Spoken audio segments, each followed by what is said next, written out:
नमस्कार. Home minister को powered by Godrej number 1 आणि सोसायटी मसाला टीच्या या भागात मी आदेश बांदेकर आपल्या सगळ्यांचं मनापासून स्वागत करतो. देवीपाडा सोसायटी बोरीवली पूर्व इथे राहणाऱ्या सानवी संदीप चव्हाण या वहिनींना भेटणार आहोत, त्यांना बोलतं करणार आहोत. चला सुरुवात करूया आजच्या गप्पांना. पण त्याआधी नमस्कार. नमस्कार.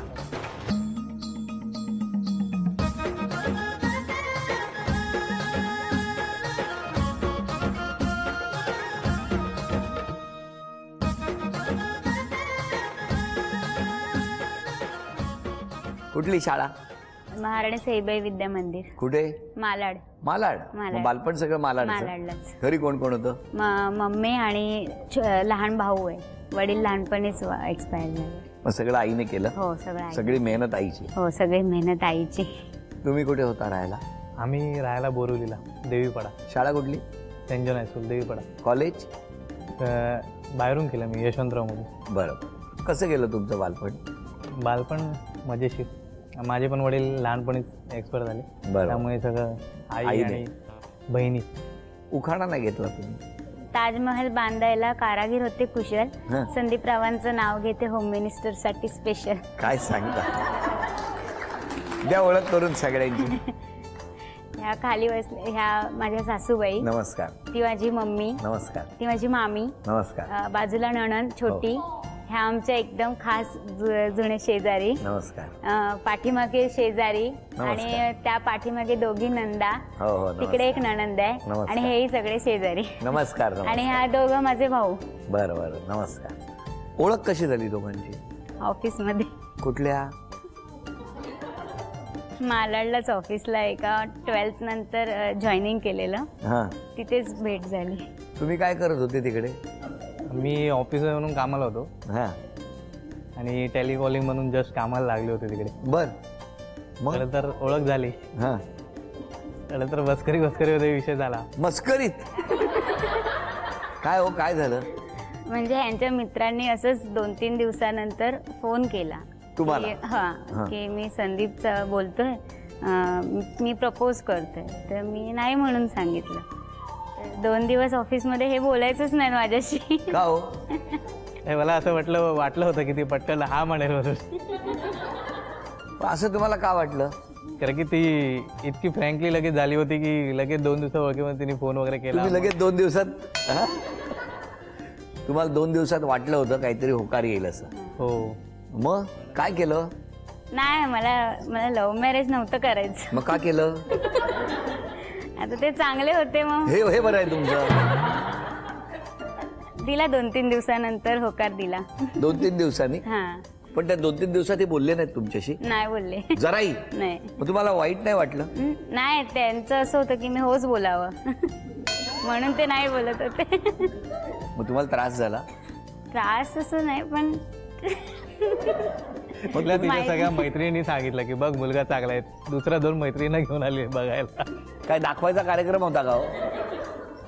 हा, माझी बेस्ट फ्रेंड आहे रसिका वगैरे, तर तिला घेऊन आलेली की बघ. तर ती बोलली नाही, छान आहे मुलगा, एकतर ते निर्व्यसनी आहेत, आता मिळत नाही निर्व्यसनी, तर हो बोल. म्हणजे हो म्हणाले तेव्हा कसं वाटलं तुम्हाला? सुचतच नव्हतं. तिला सारखं ते नक्की नंतर चेंज नाही ना होणार. मग तुम्ही भेटले कुठे मग होकार दिल्यावर? तिथेच ऑफिसमध्येच होतो. सगळं तिथेच? सगळं ऑफिसमध्येच? आणि हे किती वर्ष चाललं होतं असं? नाही, ऑफिस नंतर मग मी 12th नंतर सोडलं. मग माझे क्लासेस वगैरे होते, तर मी जस्ट टाइमपास साठी जॉब जॉईन केलेला. हे बरं आहे, टाइमपास साठी केले. मस्करीमध्ये त्यांनी प्रपोज केलं, शेवटी होऊन गेलं. मग तुम्ही भेटायचे कुठे? मालाडला, हायवेला. आम्ही आधी ऑफिसमध्येच भेटायचो वगैरे. मग नंतर थोड्याच दिवसांनी यांनी ऑफिस सोडलं.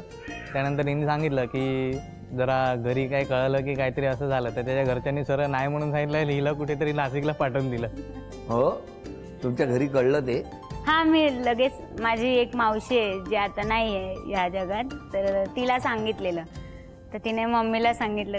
एकदम निगेटिव्ह रिस्पॉन्स आला. मग म्हटलं जाऊ देत, आपण नको भेटूया. तर हे बोलले नाही भेटायचं.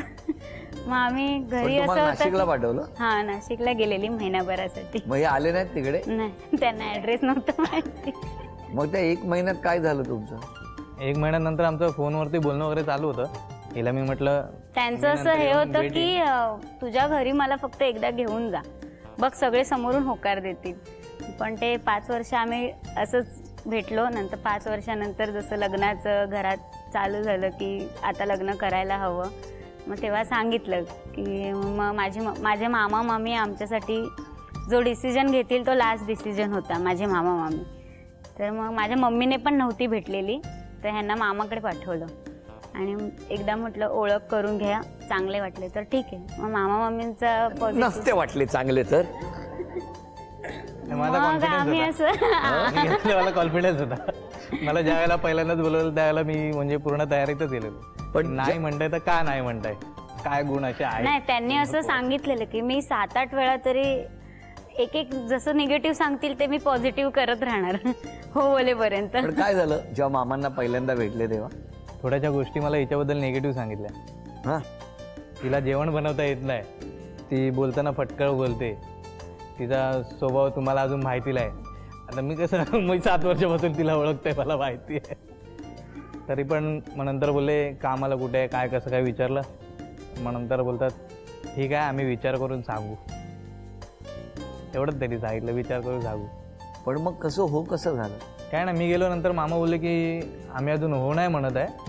पण मला माहिती होतं आता तिथून तिथे लगेच फोन जाणार की इथून मला लगेच फोन येणार काय झालं ते. मी तिथून 10 मिनिटं घरी नाही पोचलो तो सर मामा जरा बोलतायत, पण मामी म्हणाले आहेत की तुम्ही याच्यापेक्षा चांगला मुलगा आणणार आहेत काय. असंच मामी बोलल्या आलेले आहेत. म्हणजे मामा माझे ना नेहमी भाऊची बाजू घेतात मामा, आणि मामी नेहमी लहानपणापासून माझ्या साईडने होते.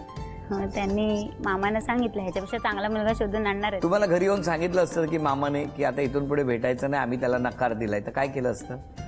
नाही, हा, असं नसतं झालं. असं नसतं. वाघाच्या तोंडात एकट्याला दिलं होतं तिकडे. मी होती समोर. होता तुम्ही जेव्हा मामांकडे गेले तेव्हा तुम्ही पण होते? हो, म्हणजे माझ्या मम्मीने पाठवलेलं की होकार नकार तिच्या पुढ्यातच काय ते द्यायचं, नाही तर परत बोलेल की ह्यांनी पाठच्या पाठी काहीतरी त्यांना पळवलं. पण तुम्ही दोघे ठाम होता एकमेकांच्या निर्णयावर. किती वर्ष झाली लग्नाला? 5 वर्ष. 5 वर्ष. पण मग लग्नाला दोन्ही कुटुंबातले होते? हो हो, सगळं. 5 वर्षात कसं काय, म्हणजे मग आता तुम्ही कसा संसार केला? छान चाललंय. पण ते जे मामाने सांगितलं होतं बघा, फटकळ आहे, पटकन बोलते, जेवण येत नाही, ते खरं आहे? आता जेवण बनवते, सगळ्या वस्तू पाहिजेत, पण ते सगळं व्यवस्थित असलं तरच बघ काय सांगितलं अगं याच्यात थोडं हे पाहिजे होतं, मग सगळं आणून द्यायचं लगेच तिथल्या तिथे हिशोब. मग आता पिझ्झा बनवायचा तर बेसच नसेल तर कसं जमेल? बरोबर आहे. सामान चपातीवर बनवणार पिझ्झा. बरोबर बरं केलं तुम्ही, बरोबर. पण आता सगळं व्यवस्थित चाललं, आनंदात आहात. हो, आनंद. चला असेच आनंदात राहा असं म्हणत पहिल्या खेळात किती बक्षीस मिळणार बघूया. समोर जे कप ठेवलेले आहेत त्यातून ते प्लास्टिकचे चेंडू आरपार जायला पाहिजे. हा, स्ट्रायकर किंवा सोंगटी जसं आपण मारतो तशी ती एक चेंडू मारायचा आणि चेंडू ढकलायचा आणि त्यांनी तो कप पार केला की 1 गुण मिळणार. दोघांना 20 संधी, आणि 20 संधीमध्ये जर गुणसंख्या 3, 5, 7, 10 अशी झाली तर 4 बक्षिसं मिळणार. सुरुवात तुमच्यापासून. 1 2 3 4 5 2 बक्षिसं मिळाली. 6 कॅरम खेळतात वाटतं. 7 आता 3 तुम्ही, बघूया बक्षिसं मिळवणार का. 8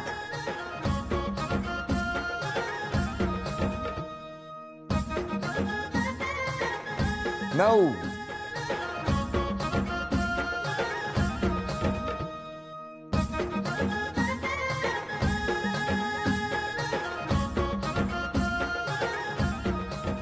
अभिनंदन. हे चांदीचं नाणं तुम्हाला मिळालं, अभिनंदन.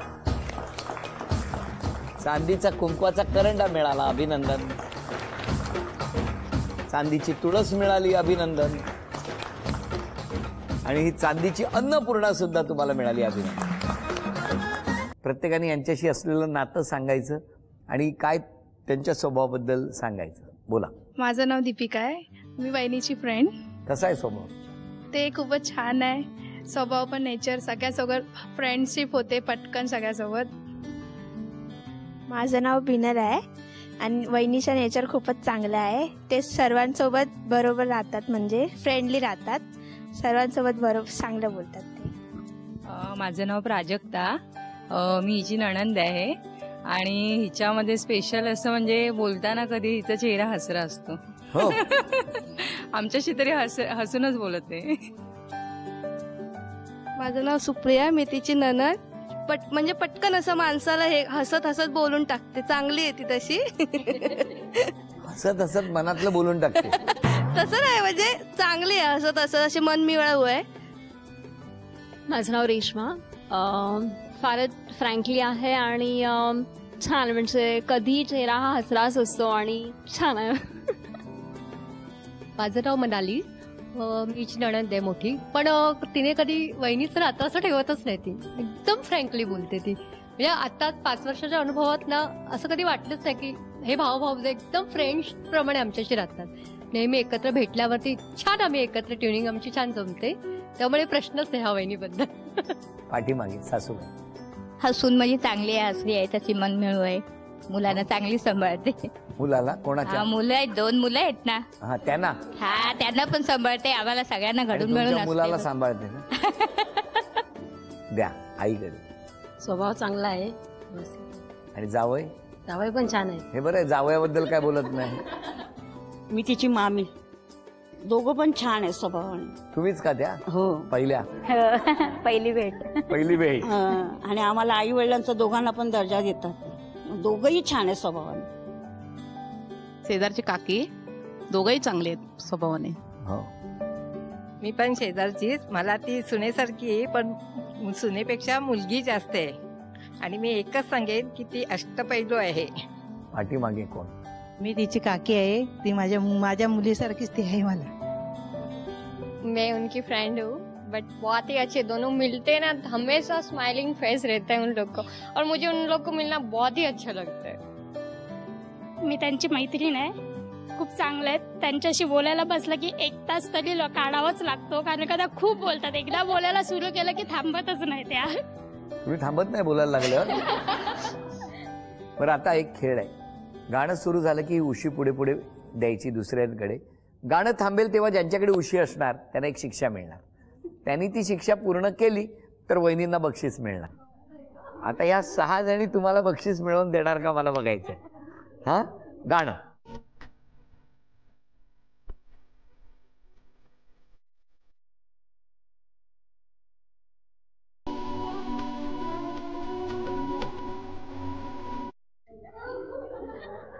राळ भोळं भोळं राळ हे वाक्य 1 मिनिट न थांबता 10 वेळा म्हणायचं.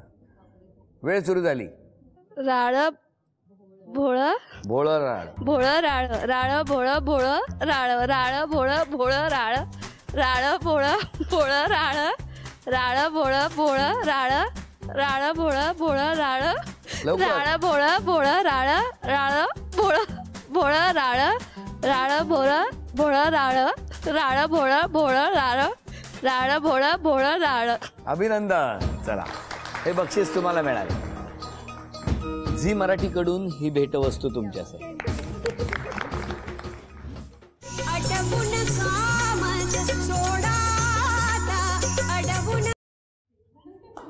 चॉपस्टिकच्या सहाय्याने कपडे अडकवण्याचे क्लिप एका बाउलमधून दुसऱ्या बाउलमध्ये टाकणे.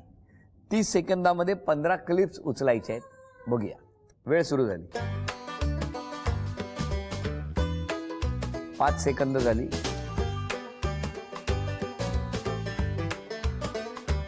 10 सेकंद झाली. 20 सेकंद झाली. 10, 9, 8, 7, 6, 5, 4, 3, 2. वेळ संपली. मोजा किती आहेत.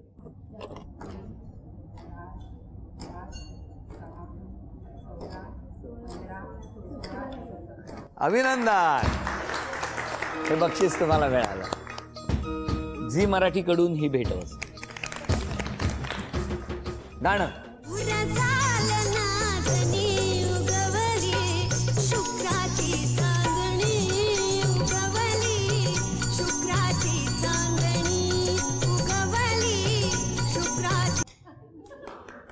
सहाच्या पुढचा कुठलाही एक पाडा म्हणा. 8 एके 8, 8 दुणे 16, 8 त्रिक 24, 8 चौक 32, 8 पंचा 40, 8 सक 48, 8 साती 56, 8 आठी 64, 8 नवे 72, 8 दहा 80. अरे वा, अभिनंदन अभिनंदन. तक्रारी केल्यात तुमच्याबद्दल माहितीये का? हो, खूप तापट आहात तुम्ही. हो, जरा काय झालं की रडत बसता. काय हो, तिला म्हणजे असं पटकन काय बोललं वगैरे की लगेच रडू येतं. काय मस्त शब्द आहे माहितीये, तुम्ही रडकू आहात. खूप मोठ्याने बोलता. हो, त्याचा त्रास शेजाऱ्यानं होतो. माझा आवाजच मोठा, आवाजाने बेडवरून खाली पडतात. म्हणून मी दिवसभर ऑफिसला असते ना. मुलांना खूप ओरडतात. हो, खूप हट्टी आहात. मुलांवर खूप पटकन रागावता. हो. आता मला सांगा, हे सगळे आरोप केलेत तुमच्यावर, सगळे आरोप घेतले मी. काय एवढे आरोप केले त्याने? हट्टी आहे, तापट आहे. तापट आहेच. तुम्हाला माहित नव्हतं आधी? माहित होतं. ते माझ्या डबल तापट आहेत. ते पण मग त्यांना थोडं लेवल कमी आहे. म्हणून तुम्ही तापता. मग त्यांची लेवल करायला ह्या पण तापतात. बरं, स्वतःमध्ये बदल करायचा असेल तर कुठला करा? रागीटपणा थोडासा कमी करेन. तुम्ही स्वतः स्वभावामध्ये जर एक बदल करायचा असेल तर कुठला करा? मी पण जरा राग कमी करेन. नक्की. हो.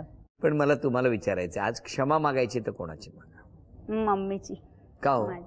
तिच्यावरच जास्त माझा आरडाओरडा होता. म्हणजे हक्काने ओरडले ते तिच्याच बरोबर. म्हणजे सगळे हट्ट पण तिने पुरवलेत आणि माझं प्रत्येक रागाचं म्हणजे तिनेच सांभाळून घेतलं माझा राग. बाकी कोण घेऊ नाही शकत. तुम्ही आज क्षमा मागायची तर कोणाची? मी माझ्या आईची.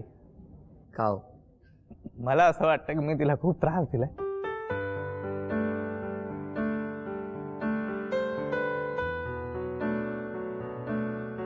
हा ओलावा आहे ना तुमच्यामध्ये, म्हणून तुमचा संसार सुखाचा आहे. कारण रागावणं, चिडणं, व्यक्त होणं हे तर प्रत्येकाच्या आयुष्यात असतं. पण तरी सुद्धा ते मनात असणं ही फार महत्वाची गोष्ट आहे. हो की नाही? इतके दिवस ह्यांच्या डोळ्यात पाणी येत होतं, पण आज या ठिकाणी क्षमा मागायची जेव्हा वेळ आली तेव्हा तुमच्या डोळ्यात पाणी आलं. कारण एकमेकांवरती खूप प्रेम आहे, जीव आहे, जिव्हाळा आहे. म्हणून चला, काही हरकत नाही. आई काही राग ठेवणाऱ्या नाहीये. आईने तर भरभरून आशीर्वाद दिलेत तुमच्या दोघांच्या संसाराला. त्या माझं पण राग त्यांना म्हणजे ते मलाही तेवढंच सांभाळून घेतात, माझा चिडचिडपणा वगैरे. हो ना. तर त्यांच्याशी पण म्हणजे मला त्यांची पण क्षमा मागायची. आज क्षमा मागितली, त्या माऊलीच्याही डोळ्यात पाणी आलं. आणि तुम्ही दोघेही एकमेकांच्या डोळ्यात पाणी येऊ देऊ नका. आनंदात राहा. थोडा थोडा राग आहे तो कमी करा, म्हणजे आणखी संसार खूप सुखाचा होईल. तिने आता माफी मागितली, एवढं तिच्यासाठी एक छोटंसं गिफ्ट. तुम्ही गिफ्ट आणलंय? काय झालं? असं बरेच दिवसानंतर आलं. किती दिवसांनी आलं असं? खाली 2-3 वर्ष नाहीच येतात गिफ्ट. नाही काय येतात पण काय ओकेजन नसतं. काय आहे त्याच्यात तुम्हाला माहिती आहे? नाही. उघडा.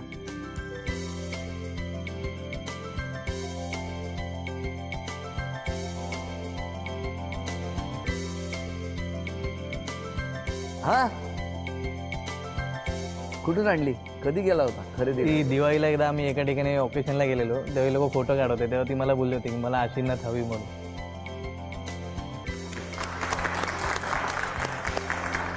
आणि ती सुद्धा त्यांनी आणली आहे. ती थेट होम मिनिस्टरच्या या कुटुंबात आणली आहे आणि त्यांना भर कॅमेरा समोर दिले. कसं वाटतंय आता? खूप छान वाटतंय.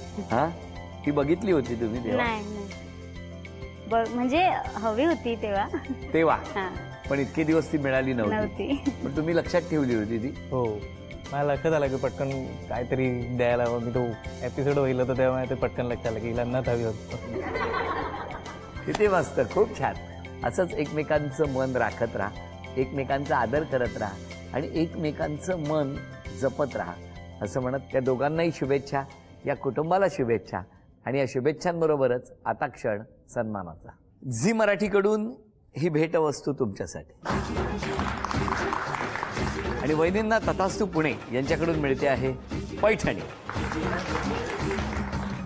अभिनंदन. आजचा भाग इथेच संपतो आहे. पुन्हा भेटूया अशीच एक पैठणी घेऊन होम मिनिस्टरच्या पुढच्या भागात. नमस्कार.